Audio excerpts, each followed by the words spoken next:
with our wash now nice and dry on our cushions, right, it just gives us that sort of nice sort of dirtier sort of look, but you can sort of enhance that a little bit more. So taking our flat colours here, and we're going to just sort of bring them out a little bit more. So I'm coming back to actually the Castellan green that we have. I'm also going to get out a dry brush. These are nice dry brushes. Citadel do some really good ones. And again, dry brushing is one of these techniques that can be sort of underrated sometimes in professional modeling personally, right? I mean, I know it's a nice basic thing, something good for if you get started in modeling, right? But professionally, I mean, I don't know, people kind of think it's a bit too basic maybe, but really it is. If you do it right, it can actually have some really good results, and it's all about sort of making sure that we get our brush nice and dry. It's not about brushing over in 2 to 3 passes and it's done. It's about actually, you know, do maybe about 20, 30, 50 passes if need be, right? And we just start off nice and light.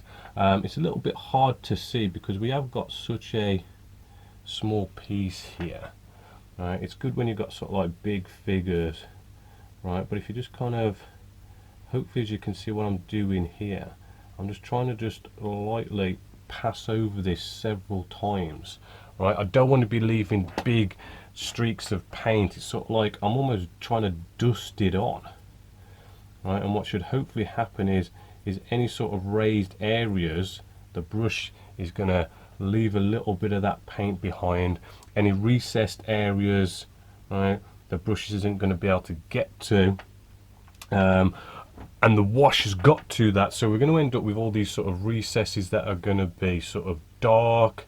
We're going to end up with any raised areas that are going to be sort of lighter. Now I've come back with the original colour there, Castellan green, right, and that sort of like brings that Castellan green back, but in the raised areas we can sort of highlight that a bit more using again dry brushing, right, but just coming in with something like sort of a Lorraine forest, you know, Citadel gives out these weird names.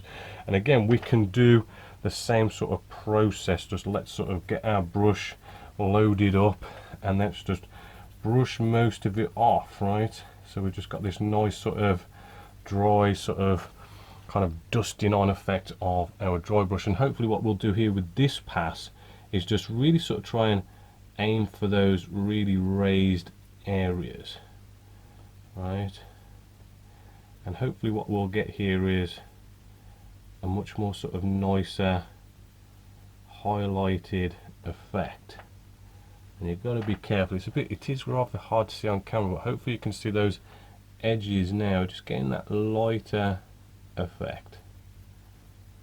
Right, remember I'm doing all this now because when we get all these seat belts on here, it's going to be so hard to get access to all these areas. But yeah, hopefully you can see that cushion there has got nice highlights and dark areas to it, and it's all about you getting the texture of the tissue on there. It's all about getting that wash in there to get into the recesses, and the highlighting with the dry brushing just to kind of bring out those high areas. And it is a really simple, easy, effective way of just getting things like cushions, fabric and all this kind of stuff up to quite a nice professional standard, even though we're using very basic techniques. Just a quick one here, we have the Eshin Grey, again by Citadel, and I've just dry brushed our top area just there, and hopefully as you can see that kind of just brings out a nice bit of fabric detail there.